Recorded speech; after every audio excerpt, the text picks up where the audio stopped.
Hey everybody, welcome back to the channel. I'm here with a GPX Moto E60, which is also the same as an EBOX V2. So this is basically same thing, just branded a little differently, but let's do a video opening this up, putting it together. First, you get something that you can cut these straps.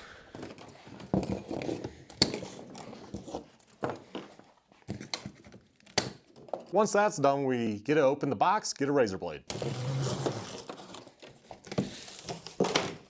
I'm gonna be a little bit quicker doing this, kind of like if you were at home.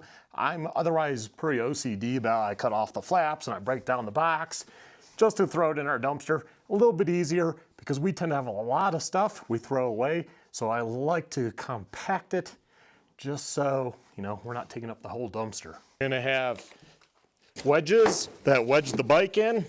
Pull out the front tire, set that to the side. Number plate. What I'll do is raise my jack up over here and set this on the jack stand.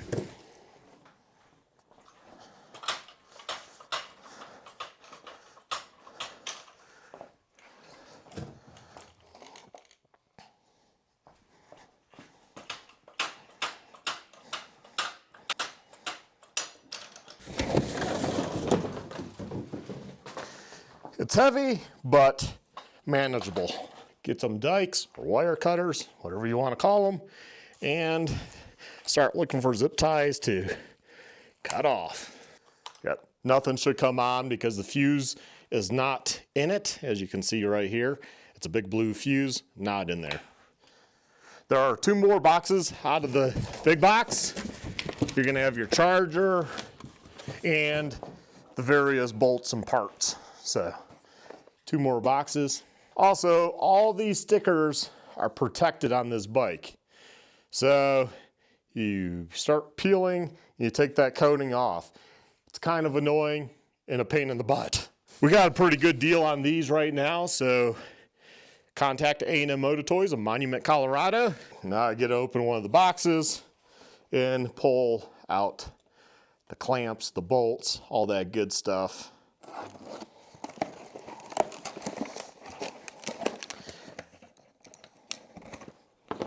Inside the box, you're going to have the handlebar pad cover, the pad, a manual,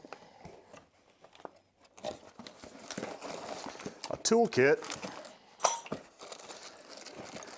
two fuses, a spare, and then the one you're going to put in. This little bracket right there is going to go back here to hold this rubber mud flap against the pre-tapped holes. Bunch of the bolts that you're going to need. Here's the bar clamp with the bolts, and then your rear shock. You can take off the protective, and there you have your rear shock. And you're going to put it in there like so. We're going to put the handlebars on just so they're not dangling around and getting in the way. You'll need your 6mm Allen.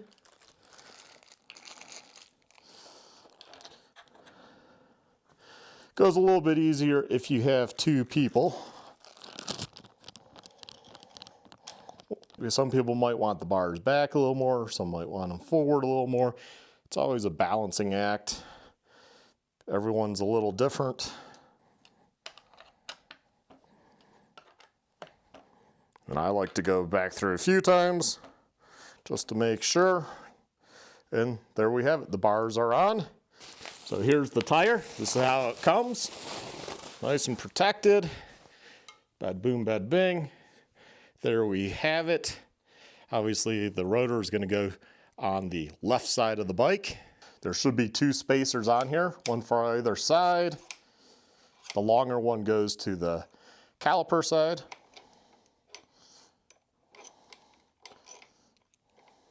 And really, this is the hardest part, is trying to get these up into here with the wheels and all that by yourself.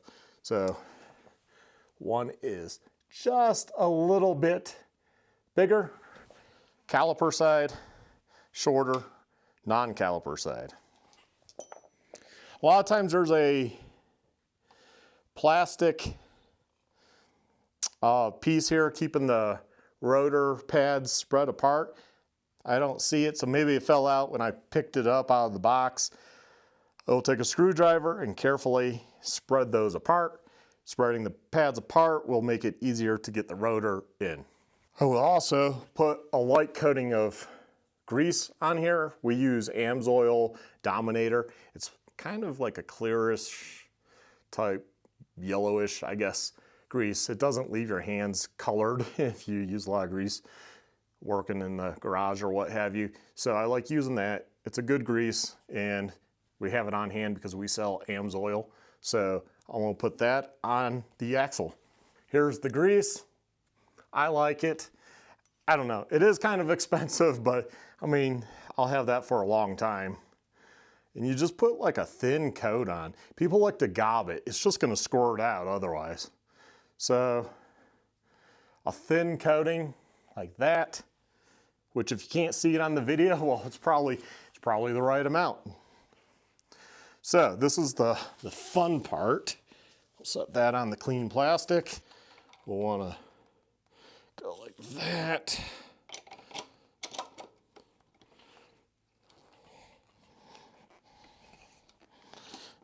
There we go, start it. Get the other spacer, the shorter one, put it on this side, and right on through. Take the axle nut.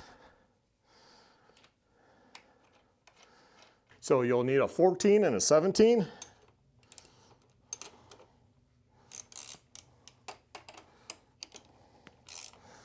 And you're gonna ask the torque spec? I don't know.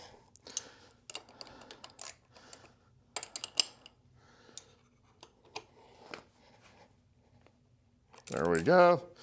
That's not going anywhere. Do it a few times. Seems like it's good, it's working. I have to lift up on the rear. There we go. Ooh, it's gonna drop down. Pull out the other bolt. And this is what you're taking out. 2 bolts, one upper, one lower, and then this. It keeps it all squashed for shipping. For those that don't know, shipping is outrageous. So that's why they do that. So I also like to put a little grease up in these eyelets for when I shove the bolt in, or you can put it right here on the shoulder of the bolts, just so there's a little grease. There are 2 positions. I'm gonna go to the lower one. I don't think it really makes too much of a difference. It would make it, if you go to the upper one, it's gonna make it sit a little lower, but I mean, you're talking a minute amount. Air valve to be pointing backwards. Or up, I guess. Either or, whatever you want to call that. This is also a little easier with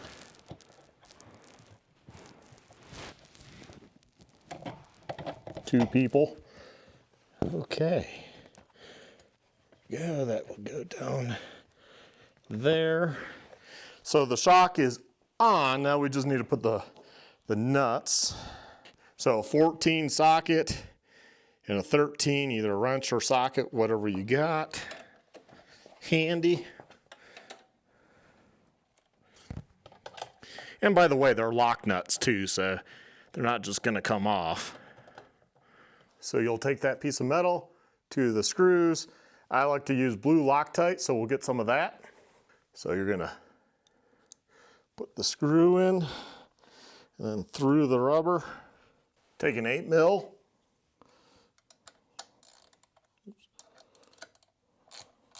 Don't really tighten it down really hard because you're just gonna probably split the rubber or squash it. That's why I use a little Loctite. I kind of always go the extra mile, 8mm socket, and I go ahead and undo the side cover.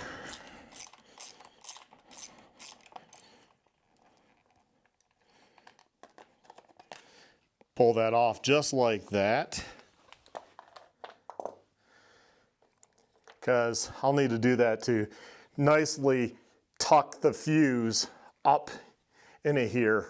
So here's the fuse. It's a pretty big fuse. It's a 60 amp. This is kind of the scary part because it might go make a spark hooking it in there. So what you can also do is you can also unplug the battery right there and go ahead,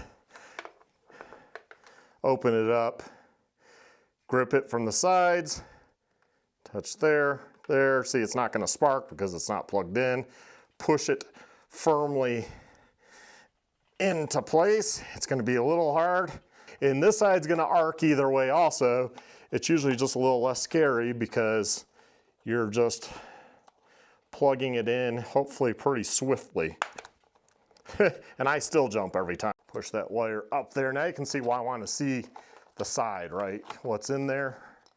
Kind of just put that up into there. That looks good. If you want to, you could zip tie stuff. You don't really need to, because you might want to pull this fuse out if you really had to get to it. Well, right now, the bike should be able to turn on. It says it has 59%.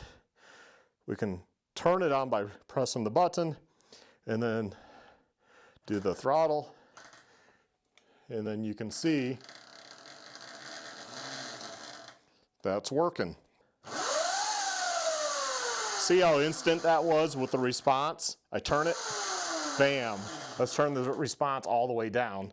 I turn it, then it ramps up slowly. So, you know, good for a kid so it doesn't have that big hit. So we always try to turn those down before people come in here. Sometimes we forget, but yeah, we like to turn those down, turn it off, turn it up, the key off. Always on electric bikes, get in a habit, and have your kid get in a habit of turning off their key, whatever, when they're stopped. Because there's no audible noise like a gas bike, so you don't know. So a friend could come up and poof, and if they have that response, the bike goes wheelies and the kid goes flying off. The only other two things to put on is the front fender and the number plate. So let's get to that, and then that's basically it. Film on this too, on all the stickers. So that's going to be a pain. Even the warning labels have protective film, which is kind of annoying, but it's also nice. I think it's a 4. Our number's worn off, but I'm pretty sure this is a 4 mil. Now, if you want, you could put Loctite on this. I mean, I sometimes do, I sometimes don't. It really doesn't matter. I'm just going to keep that loose for the front fender. Front fender comes in a little baggie. Again, the stickers are protected. So many different holes. I forget exactly which one. So, but obviously to fit various bikes, just kind of a generic fender. Now, once again, I like to use my blue Loctite for the 3 bolts for the fender, because that will get some vibration. That does look like an 8, so I do believe it is an 8. Let's see, yep. And then you'll use zip ties, and you'll zip tie these cables all up, and however you want to zip tie them, you know. Well, not the brake line, but the sensors. You can zip tie those kind of to the bar. You just do that on literally every sticker. That's probably the longest process. So there we have the GPX E60, which is the same as the EBOX V2, all put together. And this is what it looks like. Oh, I missed one sticker. Cover. But otherwise, that is the bike all put together. So hopefully you enjoyed this video, and this helps you out assembling your EBOX V2 or GPX Moto E60.